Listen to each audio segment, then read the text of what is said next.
Hello friends, मैं doctor JP Maheshwari. मैं एक orthopaedic surgeon and I am practising at Jyoti hospital VKI Jaipur. Ours is a 60 bedded hospital which is NABH approved and we are running it for almost 50 years now.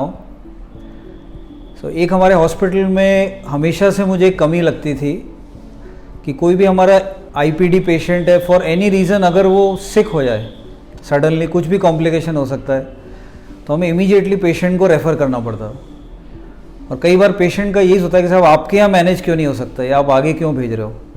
तो उस time ICU होते हुए भी, because हमारे पास ICU था, physicians थे, staff, everything is train, but एक वो ICU का एक हिच था मन में कि सीरियस पेशेंट्स को कैसे मैनेज करना है।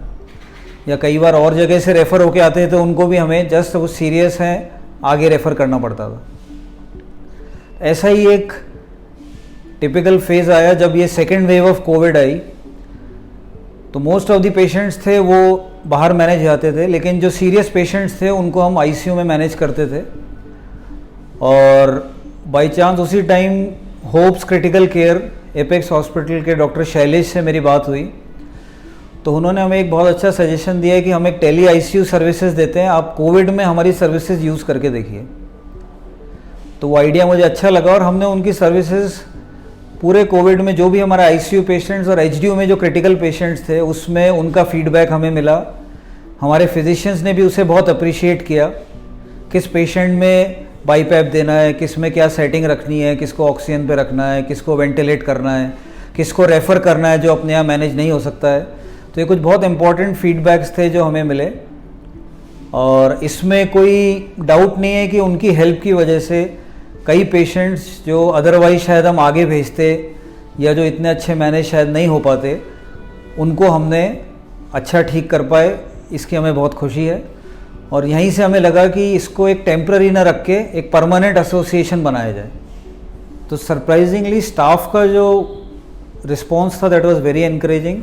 उसका एक छोटा सा एग्जांपल ये है कि हमारी HR मैम ने जो स्टाफ का व्हाट्सएप ग्रुप था उस पर केवल एक पोस्ट डाली कि now we have associated with Hopes. जो लोग ICU के अंदर अपनी ड्यूटीज़ बढ़वाना चाहते हैं, ICU ट्रेनिंग लेना चाहते हैं, वो अपना नाम भेज दें। And you will be surprise to know कि हार्डली एक या दो स्टाफ को छोड़ के everybody was ready to join the ICU and enrol for the training programmes. और ये बाद में हमारे को बहुत एडवांटेज भी हुआ कि किस तरह से उन्होंने ट्रेनिंग्स वगैरह आकर के ली होप्स की टीम ने। We had the talent, physician पहले भी थे, एनेस्थेटिस्ट भी थे, ट्रेंड स्टाफ भी था, बट एक उनको मेंटरिंग चाहिए हु टेल्स देम कि इस पेशेंट में क्या करना है। करना उनको आता है पर क्या करना है, कैसे करना है, और इन केस वो नहीं काम कर रहा है तो what is plan B. Because plan B नहीं होता तो आदमी प्लान A भी को इम्प्लीमेंट नहीं करता, उसके मन में डर रहता है कि यार ये काम नहीं किया तो मैं क्या करूँगा। और जैसे अपन सब जानते हैं आजकल medical practice is becoming more and more complicated, इतने सारे इश्यूज हैं, तो everybody wants to be very secure on this front कि कल को ये प्लान नहीं काम करे फिर क्या करना है। तो इस तरह से एक जो सिक्योरिटी सबके दिमाग में आई, it gave them the entire staff and doctors to treat the patients more scientifically, to consent them more properly, क्योंकि दे नाउ नो कि भाई ये पॉसिबिलिटीज़ हैं। तो इस तरह से जो हमारा पहले का जो बहुत ज़्यादा हाई रेफरल रेट था, कोई ज़रा सा क्रिटिकल पेशेंट आया आगे भेज दो, कोई ज़रा सा ऊपर नीचे हुआ आगे भेज दो, तो जो आगे भेज देने वाला जो कंसेप्ट है ग्रेजुअली वो कम हो रहा है। एक हमें ये बहुत अच्छा फ़ायदा मिला। एंड डेफिनेटली जब आप अपने यहाँ पेशेंट ठीक करते हो, ट्रीट करते हो, तो उसके गुडविल भी बढ़ती है और कॉमर्शियल एस्पेक्ट भी बढ़ता है। अदरवाइज आपकी इमेज केवल एक रेफरल हॉस्पिटल बन जाती है कि वहाँ कोई सीरियस पेशेंट ट्रीट नहीं होते हैं। सेकेंड थिंग, बहुत अच्छा एग्जाम्पल ये हुआ कि इन्होंने हमें बहुत अच्छी बेसिक ट्रेनिंग दी। ऐसा नहीं कि आज एग्रीमेंट साइन हो गया कल से ट्रीटमेंट चालू हो गया।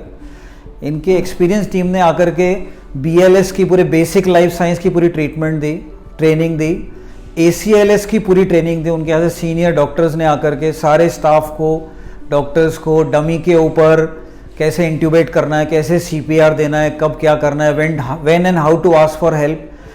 तो ट्रेनिंग से क्या होता है, knowledge is power. Once you have the knowledge कि कैसे ट्रीट करना है, then you feel more powerful. तो ये कुछ चीज़ें हैं जो मुझे लगता है कि इस ट्रेनिंग के बाद, इनसे जुड़ने के बाद हमें मिली है। दीज आर अर्ली डेज, पर मुझे लगता है जैसे जैसे हमारा एसोसिएशन और बढ़ेगा तो we can take it to a much higher level. Thank you.